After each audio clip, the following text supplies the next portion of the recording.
everyone, my name is Dr. Faraz Harsini and I'm the CEO of Allied Scholars for Animal Protection. That's my nonprofit, and what we do is we are trying to organize and orchestrate animal advocacy movement in universities and colleges. That's where the future thought leaders in animal advocacy movement will come from. So interestingly, in one of the events that we had, and it was a virtual event, Aran contacted us and he wrote a very nice message, and I was just amazed with his passion for animal advocacy.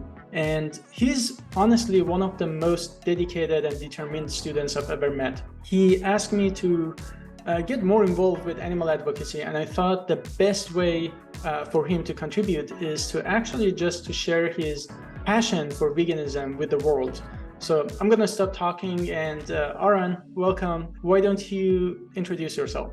Yeah, hello, my name is Aran Malhotra. I'm 15 years old. I'm from Chicago. I go to the University of Chicago Laboratory Schools in Hyde Park, and I'm a vegan. I've been a vegan for 4 years. And yeah, I'm really excited to share with you my story on how I became vegan and continue to work in animal advocacy. Awesome. So how did you hear about ASAP to begin with? Right. So first I saw on Instagram an ad for Dr. Mills's talk, and I attended that talk and I saw that this was in connection with ASAP. And so I educated myself on, well, who are these people? What does ASAP do? And through that, I got in contact with you, Dr. Chaharsini, and I already had this motivation to do some work at my school in terms of veganism and animal advocacy. And I thought this was the perfect opportunity, getting in touch with you and ASAP, as they provide help to students just like me with the same exact mission and goal. So the talk that you're referring to, I think it was from Dr. Milton Mills, right? The title of the talk was Got Racism. What did you learn from that talk? I found that talk very interesting. It was in very close relation to the most recent documentary I had watched, which was They Are Trying to Kill Us, in terms of how racism connects with food, specifically animal-based products and health, and then also going into plant-based products. I found it really interesting, specifically his information that he presented on lactose intolerance, how it's more prevalent in people of color. After hearing about it, I just felt educated and wowed. Really, I felt motivated to continue learning, as I hadn't really done much animal advocacy work or work in the food space for quite a while. Really, it was just me watching documentaries, feeling motivated. So this was kind of like a spark for me. And so that motivated me to reach out to ASAP. Awesome. Just to provide a little background about the talk for people who are watching this and don't know about that. So we discussed how promoting animal products, especially dairy, is connected with racism. And the reason for that is majority of world population, somewhere between 60 to 70% of people in the world, especially people of color, Indians, Middle Easterns, Black people, they're disproportionately lactose intolerant. In fact, I think we make a point here that lactose intolerance is not really a condition. It's the normal state of human beings, because we are not supposed to have lactose as adults. So we all digest lactose as babies because we're supposed to have milk, human milk.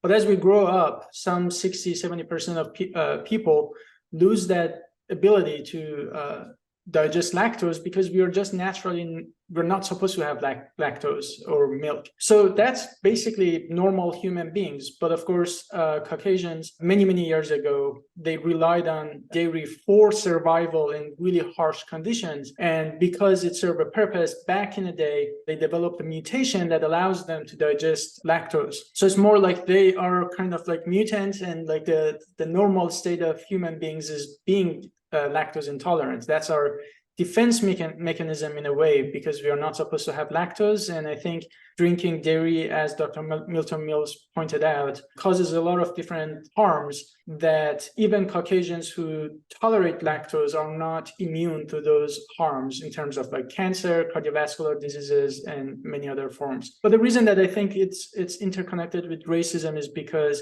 pushing dairy on everyone, putting it in dietary guidelines as something that it's like a necessity to have, And especially a lot of Black people, they don't know that. They look at the dietary guidelines, they consume milk, they feel terrible, and they don't know it's the milk, right? And in schools, a lot of times milk is actually mandated unless they like actively state that they don't want dairy, they must be served like dairy otherwise. And a lot of people just don't know that their inflammation, their feeling really terrible, it's connected with the dairy that they're consuming. And Dr. Milton Mills like shared his experience as a physician who sees a lot of people of colors as patients and how they're inflamed, how they're suffering, then they just don't know that it's because of the food. So because it disproportionately impacts people of color, I think that's a connection with racism.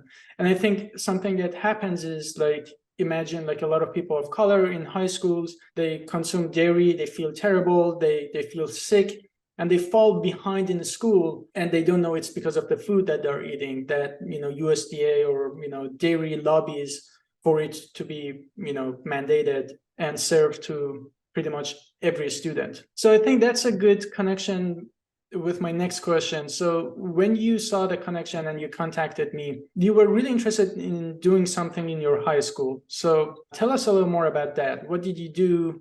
I know you did some outreach, and now I guess you're working with your dining hall. So tell us about that. Yeah, sure. So the main thing that I did was I set up a booth at my school's annual fair. It's called Rights of May. And at that booth, I had a slideshow as well as a lot of plant-based products, such as like vegan chocolate milk, vegan cheese, plant-based chicken, things like that. And I was educating younger students at my school on both the environmental factor, the health factor, as well as the animal factor behind animal-based products, what they do to all three of those things.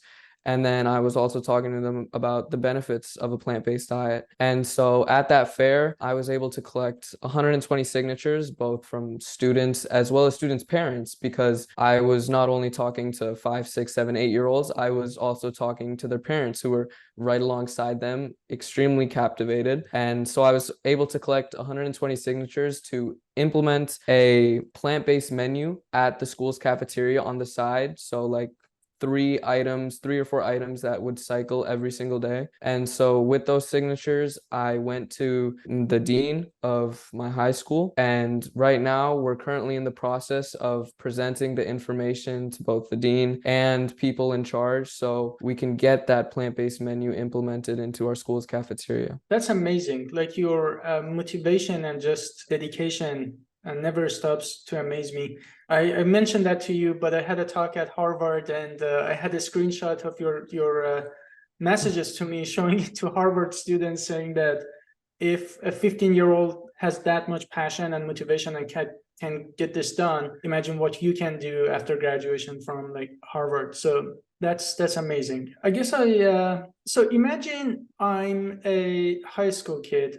I just became vegan, but I'm really shy to go out of my way and just talk about veganism. I feel like if I talk about veganism, others are gonna just like laugh at me and say, "Oh, how do you know someone is vegan?" No, you know, they'll tell you. I'm just like worried about the reaction and the fact that I'm not gonna fit inside my friends group. What is your advice to other high school kids who really want to do something, but are just worried about how to fit in, or they're worried about like negative reaction by their school, parents, because you did that and you have more experience doing that as a high school student than me. So tell me about Yeah, it. sure. Sure. So it's funny because I used to be that high school kid. Setting up the booth at the fair and going to going to the dean was a big step out of my comfort zone.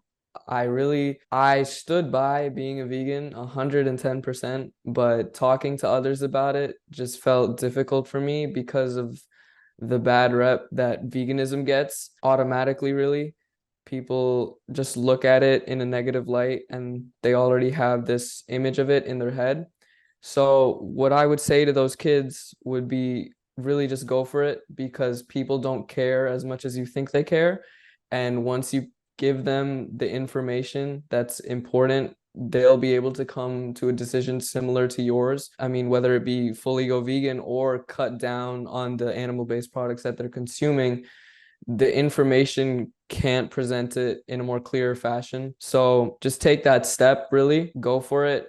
Do some advocacy, because it's important that people educate themselves and you be the educator, because I mean the information is there and it's important and it's more than relevant in today's world with more and more plant-based products coming out here and there. So I mean, yeah, take the step. It's okay. People don't care as much as you think they care. I think that's an excellent point, that a lot of times what really stops us is like our own fears, and a lot of times it's just in our head. But when Right. you actually do it, it's like, oh my God, I did not expect that. I didn't expect that much good reaction from people. And it really resonates with me because, as you probably know, I do a lot of outreach and I'm very much introvert. The last thing I want to do is to go out and just like talk to people about what they eat. But I only do that because I know really in the face of injustice, silence is not an option. And like once you know, and it's like we all grew up like liking animals, right? But it's just like there is this barrier, which is the cognitive dissonance, that we love dogs and certain animals, but we just eat the rest of them. Exactly. And I think a lot of people, when you give them the chance to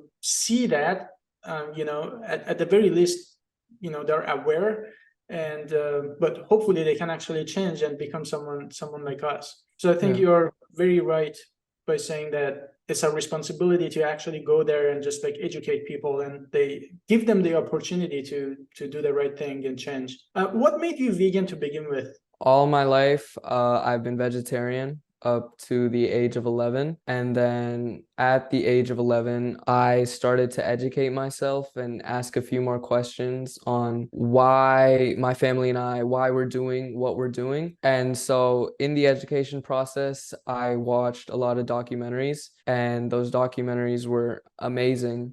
I mean, to say the least, to be honest. They present the information clearly. They show you up front in terms of what goes on in, say, like a dairy farm. They'll show you what's happening, or say a poultry farm, chicken farm. They'll show you that. They'll give you the data in terms of the environment, and they'll give you the data in terms of your health. And so after educating myself, like, you can't really say I'm not going to be a vegan anymore. It can't be clear, to be honest. So that's really how I became vegan. Yeah, I think especially when it comes to dairy and egg, I think a lot of people are completely ignorant. It's not their fault, right? So when you Right. buy milk, what do they show you? Like it's always a picture of like a happy cow. On a cheese, Right. it's always like a happy cow. It's just like smiling.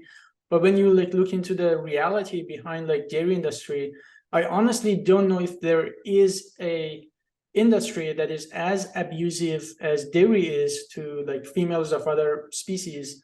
The artificial insemination, just keeping these mammals pregnant for their entire life. The moment they give birth, they take away their babies, right? And like, yeah, I always have to ask people, what do you think in dairy and egg industries, the moments that these animals are no longer profitable, what do you think happens to them?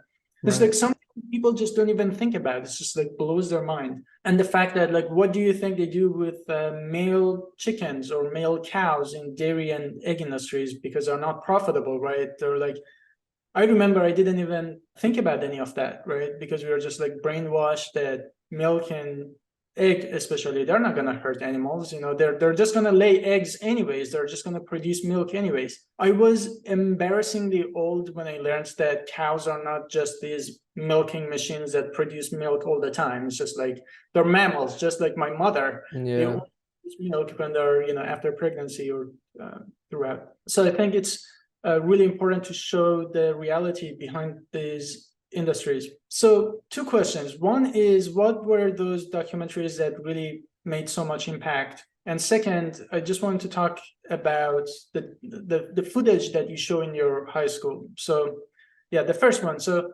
what are the documentaries that really impacted you? Sure. So Game Changers on Netflix that's the one more relevant in my mind, because that presented more health data, but it was also in terms of vegan athletes. And I mean, as an athlete, I was able to relate to it. Like, yes, they're getting enough protein. Yes, they're getting enough calories in the day, and they're not in a calorie deficit their entire lives. So that really hit hard for me. Cowspiracy was a big one. That one showed the realities behind the dairy industry, like what goes on behind the walls. Seaspiracy also hit pretty hard for me because now that I had learned about what was happening on land, you kind of forget about there's a whole ocean on our planet as well. And so that was kind of revealing new information to me. So that one I found really interesting. Those three were, I guess, the main ones you could say, but I also mentioned some other ones in my video that I watched, such as like the most recent one that I watched was Okja. And although that's not as informative, it was still beautifully made. I really loved the film, and I like it because it can hit for any age group, whether you're a parent or a grandparent or a 5-year-old. It's clear to see because it's hitting like sort of like, I like to say it as our human nature, where you feel bad for the animal when you see what's really happening to them. So I really enjoyed watching that one. And yeah, those were the main films that hit hard for me. There used to be another documentary called Earthlings. Have you heard of that one? Yes, I've heard of it. But that was a little older, and a lot of people said, "Oh, things like that don't happen anymore. That just belong to the past. There's no way these are the legal practices, legal and standard practices in today's world." And that was actually the motivation behind making Dominion, to show that these are regular things that happen every single day to millions of animals in Western countries that, they're proud of their animal welfare standards. So, such as like grinding chickens alive, male chickens in egg Mm-hmm. industry, artificial insemination and all that. But you did show like, those quote unquote graphic footage I in your did. house. Yeah, the kids, that was the main thing that really set us apart. The video, they would go to their parents. One kid even started crying. It was definitely really tough to watch for them, and mainly because they had never seen anything like that before, because they haven't been exposed to it. And I mean, after you've been exposed to it, the kid who started crying said he would never eat meat again in his entire life. And I mean, that's something that was really nice to hear, like, oh, like I'm making a difference, like this is great. So yeah, it was really impactful. Yeah, it's really sad that this should be what it takes for people. Like, no one really wants to show this to make people upset, right? And it's sad Mm-hmm. that kids have to Right. cry.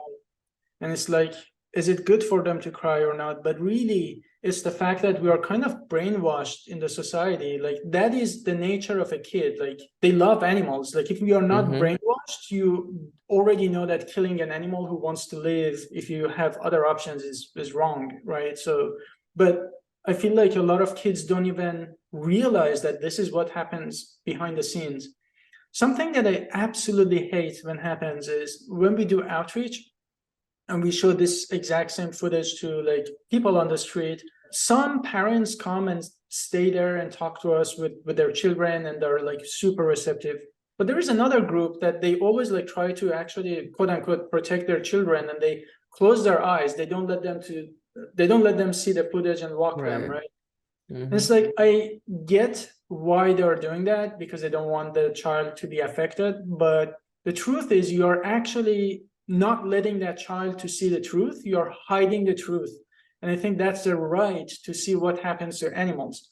And instead, what we do is, oh, don't see the truth. Don't look at what happens to animals.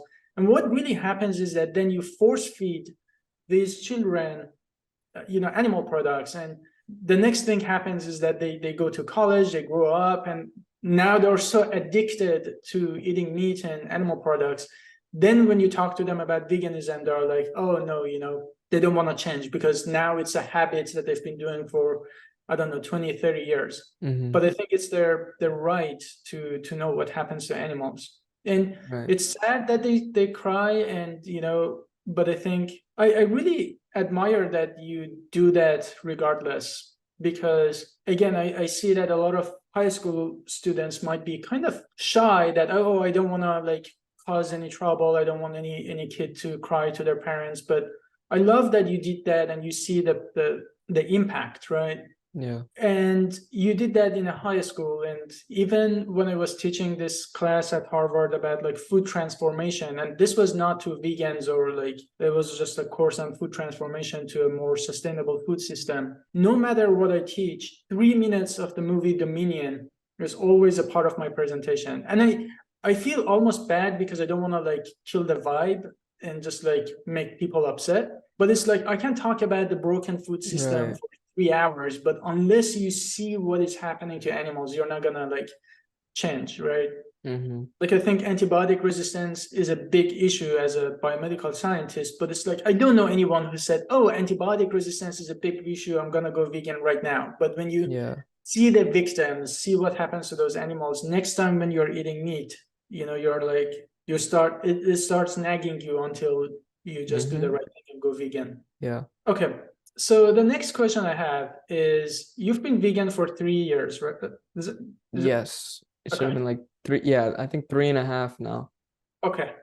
So you've been vegan for a while. What really sparked activism? Like at what point did you decide that being vegan is not enough and you need to do something about it? Yeah, so you said something along the lines of injustice and silence. What was the quote? In the face of injustice, silence is not an option. Okay, right. So, yeah, like you said earlier, in the face of injustice, silence is not an option. So, I guess once you know what's really happening, it kind of feels like a moral duty to do something about it because you can't just sit at home knowing what's happening out there and you really feel like, okay, I have to do something about this and I have to make a change. So even if that be talk to one person about it, spread a little information on it, just do a little thing that, I mean, that's more than nothing, right? So doing whatever I could felt like the right thing to do. It felt like a moral duty, like something I had to do. So that's really what sparked the activism part of it. That's amazing. Yeah, I think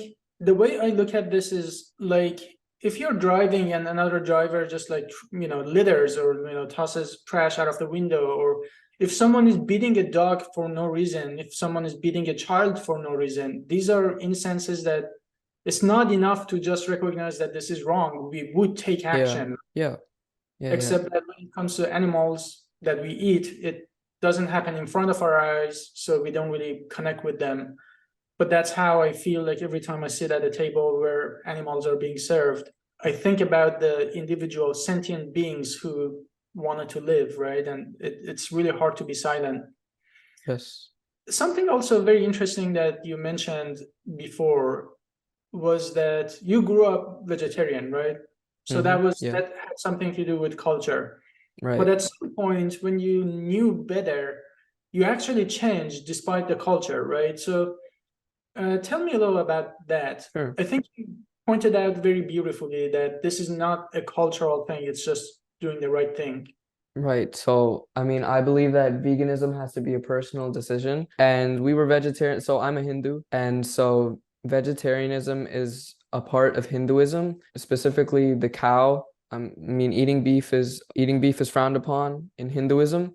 And but also vegetarianism is kind of like a part of it because I talk about this in my video, but because of ahimsa, which is it's a fundamental law of nonviolence to really any beings, whether that be humans or animals, both physically and mentally. So that's really where the vegetarianism comes a part of it. And veganism, because in India, actually, I wanted to ask you because I'm not super educated on it, but like I believe that there's no like factory farms in India or this, it's more like you have your local cow, you get milk from your local farmer, he'll give it to you, but it's not like abusive in a sense because cows are like extremely respected there. And so you don't really, I don't think, I mean, I don't know, I don't want to just put that out there, but I don't believe that there's like, it's not to the extent that you have it here in the US. I mean, is that true? It's actually not. So there are like Okay. documentaries about like how cows are being treated even in India. It's just Mm-hmm. insane. But it just tells you if that's how cows are being treated in India, where cows are supposed to be respected, just imagine how it is the rest of the in the rest of the world. So maybe we can actually include parts of that footage here so people can see what it's like in India, where animals, at least cows, are supposed to be respected. But no, it is absolutely terrible. They do have factory farms, especially when it comes to milk and egg. You know, for those people, it's just like a business. There are, I know that like slaughtering cows could be problematic in India, but all that means is that they ship all these cows to another country to just be killed. So they still exploit these cows forever, and then they ship them out to just be slaughtered somewhere else. So it's pretty terrible.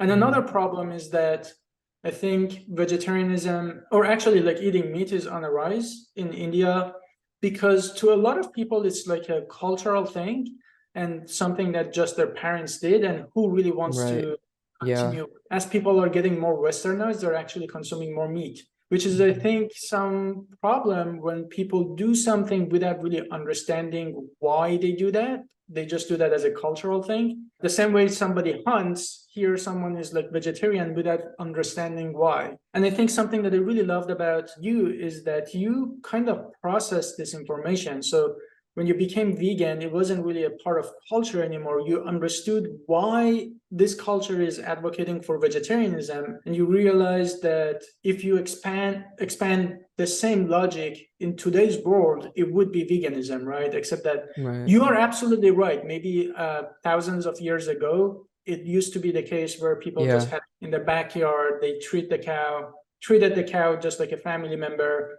never killed them. The cow never was separated from their baby, and they got some excess milk. But it's not how it is in today's world in India. But I don't want to put words in your mouth. So I remember you mentioning that, despite the fact that this was like a cultural thing, but then you kind of evolved after like learning about it, right? Yeah. I guess something that I would like to touch on is like a lot of Indians are vegetarian, right? But they really don't think about dairy and egg, and they really have this idea. Even Indian who live in the US justify consuming egg and dairy because they're thinking about some hypothetical happy farm back in India. I'm like, how does that happen to the dairy that, right? Yeah, so I believe that veganism has to be a personal decision. And so, yes, I was vegetarian all my life up until the age of 11. And I did understand why we were vegetarian, because I had the thought in my mind that if I'm not killing the animal, then I'm doing the best I can, because those who eat meat are killing the animal. Veganism wasn't really, I had really no idea about it when I was younger. And so when I started educating myself, I realized that it's not only the slaughter, it's really their entire lives. It's a life of torture from the moment they're born to the moment they're slaughtered. And so after all the information had been presented to me, it was a personal decision to go vegan because of the animals, because of the health factors, as well as the environmental factors. Yeah, absolutely. The way I look at this is always like littering. That no one says, oh, it's my personal decision to litter, because everyone recognizes when you trash, you're just doing something wrong to everyone else, right? You're making the environment dirty. So when you're eating an animal, not only you are eating another animal, another sentient being, but also you are, because of the environmental impact, you are doing something wrong to everyone. According to United Nations, the top 3 drivers of the next pandemics are related directly to animal consumption. Number 1 is actually increased demand for meat, so directly related to eating meat.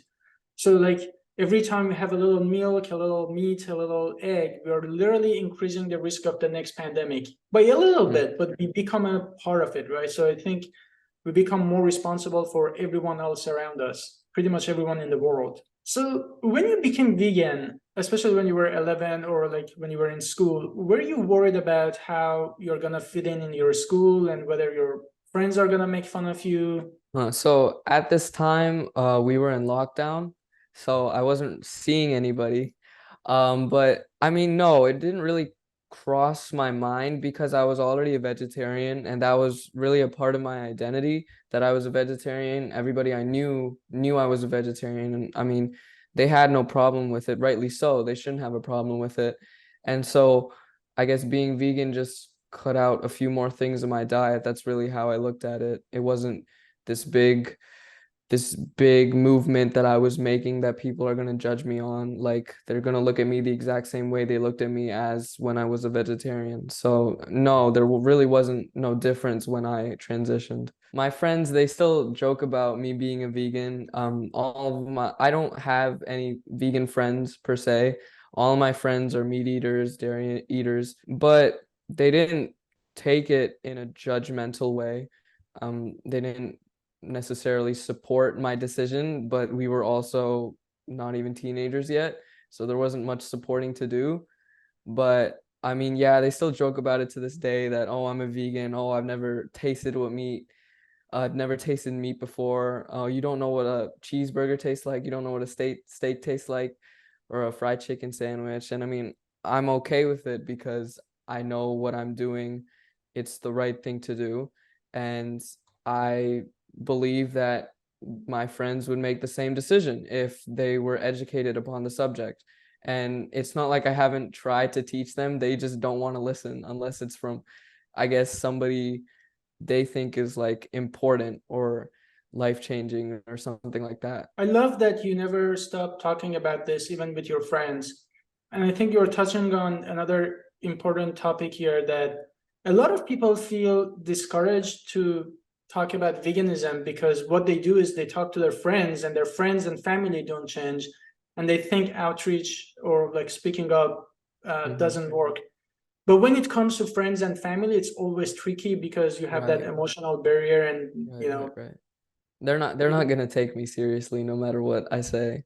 So it's crazy because I've even heard people with the guy was like a physician, the guy was like a postdoc cancer researcher, and they were telling me that their family don't take them seriously because they think they yeah. are biased. They just need someone else to say that. Mm-hmm. So, which I think it's really important, that don't, always encourage your friends and family, but don't think that that's the entire world. Like, you had a lot more success when we were actually doing that with other kids who weren't your friends, Mm-hmm. right? And even their Right. parents. But I think it's really good that you're so strong, that you're not taking it seriously when they make fun of it, and you know that you're doing the right thing, and that's the only thing that matters to you.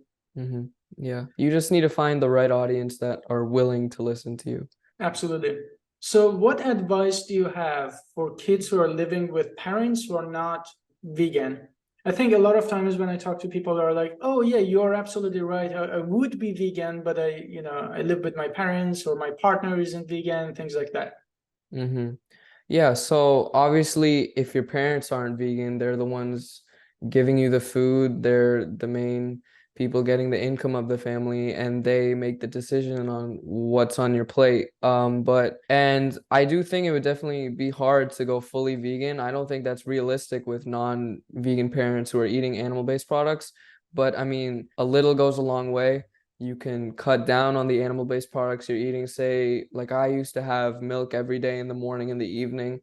Just don't drink that milk in the morning or the evening.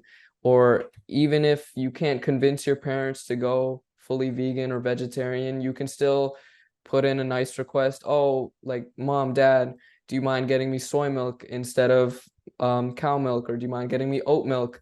Maybe you could try oat milk in your coffee tomorrow morning. Just little things like that, they definitely do go a long way.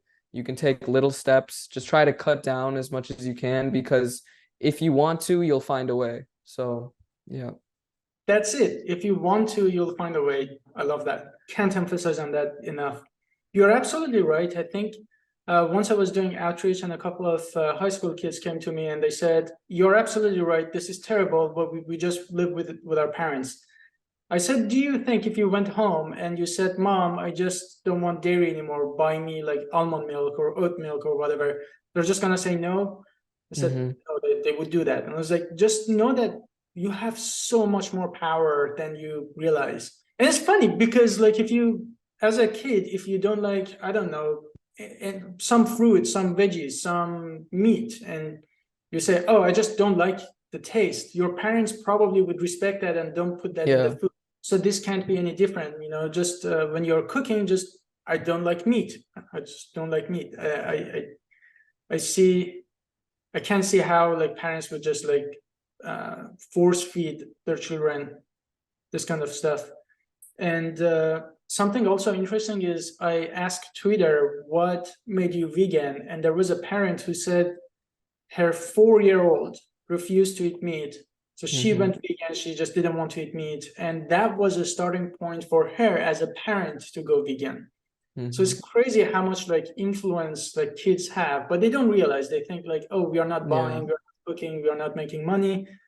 But in fact, they could be what changes the entire like household. It's crazy how much power kids have. Yeah, I couldn't agree more. Is there anything else you want to say? I have like maybe 1 or 2 more questions. Not particularly, no. Okay. Yeah. Maybe just say a little about your athletic life. I know Sure. you've been playing music. As you can see, I'm a big fan of music also. And you've been doing sports for a long time. Yeah, so I've been playing ice hockey since I was little, and I've been playing basketball for the last 4 years. And so it's not so much a problem because there's always a way around a problem. But going vegan, the only downside, when you're not looking at the plus sides in terms of health, is the amount of calories you're getting in. But I'm able to consistently get enough calories in the day to maintain or be in a calorie surplus if I need to. My mom, all credit to my mom. She's a dietitian. She always makes sure I'm getting the right amount of food that I need. So she'll make a smoothie that's around 500 calories. And if I need to, I'll have that twice a day. So just things like that, that can bulk you up. When you're burning so many calories playing sports, they help extremely. But no, I've never had a problem per se going vegan, trying to maintain calories or anything like that. And I see that you didn't die from protein deficiency either. No, I did not die from protein deficiency. How much do you get exercise every week? Every week, in terms of sports, it's probably around 20 hours, 20 to 25 hours. Wow. Yeah. That's like a professional athlete. Yes, And it's a lot after school. that's a great point. Like when people say like, oh, you don't get iron, I'm like, you realize there are people who never had like meat in their lives. Yeah. Yeah. And like things like that bother me so much because iron is like the top nutrient deficiency in the world. It's not unique to vegans. It's like amongst vegans and non-vegans. And like you look at the studies, actually non-vegans get most of their iron from plants and from fortified foods anyways. And the crazy thing is that iron in meat, when you cook it, it actually precipitates. Did you know that? I did not know. The heme iron, which is more bioavailable, and that is true, the heme iron found in meat is more bioavailable. But the thing is, when you cook it, it actually precipitates. And meat has heme iron and non-heme iron. Non-heme iron is the same one that you find in vegetables, and that doesn't precipitate in cooking. So when you cook meat, at the end of the day, you're left with majority of iron that you're gonna get is just non-heme iron anyways. And they did a study in the UK and Australia, I believe, and only 20% of iron in non-vegetarians comes from actually meat. So the rest of it is already from vegetables. But it's like crazy when people say, what about iron? What about B12? What about proteins? I'm like, just look it up. It's not that hard to manage. Just look it up. Yes. When people say it's hard to be vegan, I think the best question is like, it might be harder for some people. Like I know people who are vegan and they have like nut allergy and they're like allergic to soy. So even when we go to this wonderful vegan restaurant, they still like have only like 1 or 2 options. And it's like really hard for them to be vegan, but they manage to do that, right? It's like exactly what you said. When you really believe in it, you get it done no matter what. And it's always easier for us to be vegan than for really what happens to animals, right? Yeah. What do you want to do after high school? Okay, after high school, So obviously in high school, I want to continue the advocacy and be able to implement that plant-based menu and go further from there. But after high school, college, and after college, obviously there's no stopping when it comes to this because plant-based diet is only becoming more relevant in today's world. You have plant-based products coming out every single day. So there's really no avoiding it, I can say. Like, I don't want to avoid it, but I mean, just outreach to more people, educating more people. And if it's not me doing the educating, it's me influencing people to educate themselves, because I think that's super important. Because I do believe it does need to be a personal decision. I can't just throw words at you and then you're going to become vegan. You need to go see it for yourself, like you said. So me just telling people about, oh, like, go watch Cowspiracy or go watch Seaspiracy or go watch Game Changers, like that's something more than anything, more than nothing.